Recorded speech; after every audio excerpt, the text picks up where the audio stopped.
गुलाम और सुंदरी को एक दूसरे के साथ वो जब शादी कर लेते हैं तो यहाँ पर बादशाह और जहांदाद के होश ही उड़ जाते हैं ये सब कुछ देखकर। और दोस्तों, जब यहाँ पर छोड़ने के लिए गुलाम आ जाता है बादशाह को, और उसके बाद वो फौरन ही सुंदरी के पास चला जाता है और यहाँ पर बादशाह कहता है कि आज मैं तुमसे एक बहुत ही बड़ी बात कर दूँ, क्योंकि वो ही बात एक जंग की शुरुआत होती है। यहाँ पर बादशाह कह देता है गुलाम से कि तुम जाओ और अपनी मोहब्बत को ढूंढो और तुम उसी के ही पास जाओ, लेकिन बादशाह को इस चीज़ का पता नहीं होता है कि गुलाम जिस लड़की को पसंद करता है वही लड़की बादशाह भी उसी को ही पसंद करता है। और जब गुलाम वहीं से जाता है तो वह सुंदरी को कहता है कि मैं अब तुमसे शादी करना चाहता हूँ, अगर तुम राजी हो तो हम दोनों शादी ही कर लें। तो यहाँ पर सुंदरी भी हाँ कर देती है, और जब सुंदरी शादी के लिए हाँ कर देती है और गुलाम और सुंदरी की शादी होती है तो वो अपने ही एक घर में आकर रह जाते हैं। और जब इस बात का पता बादशाह को चलता है और बादशाह जब ये अपनी आंखों से देखता है कि वही लड़की सुंदरी है, तो यहाँ पर बहुत ही बड़ी जंग छिड़ जाती है और यहाँ पर गुलाम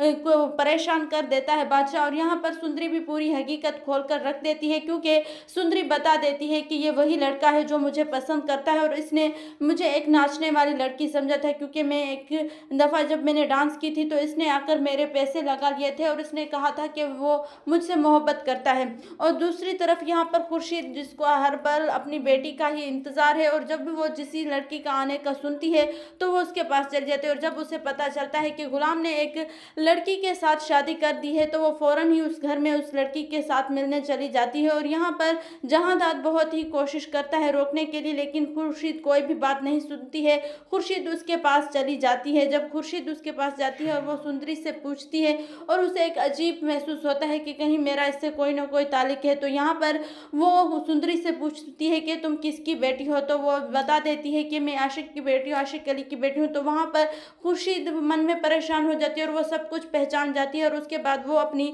बेटी को गले से लगा लेती है और कहती है कि बेटा, इतने साल हो गए मैं तुम्हारे लिए तरस रही हूँ। और दूसरी तरफ यहाँ जब जहांदाद को इस चीज़ का पता चलता है कि बादशाह को तो मैंने कहा था कि उस लड़की को ठिकाने पर लगाना है, लेकिन उसने उस लड़की के साथ शादी कर ली है, तो यहाँ पर जहांदाद ये मौका देखकर वो परेशान हो जाता है। लेकिन वो मन में सोचता है कि अब मैं बादशाह को ही और गुलाम को ही लड़ा दूंगा, क्योंकि बादशाह से कहता है कि तुम जिस लड़की को पसंद करते थे उसी के साथ ही गुलाम शादी करके आ गया है। तो बादशाह को बहुत ही पहले ही गुस्सा होता है, लेकिन फिर जहांदाद भी उसे कहता है कि तुम्हें अब इस लड़की के ठिकाने लगाना पड़ेगा, और मैं यही नहीं चाहता हूँ कि ये लड़की हमेशा के लिए गुलाम के साथ रहे और तुम्हें इसके साथ शादी करनी पड़ेगी। तो यहाँ पर जब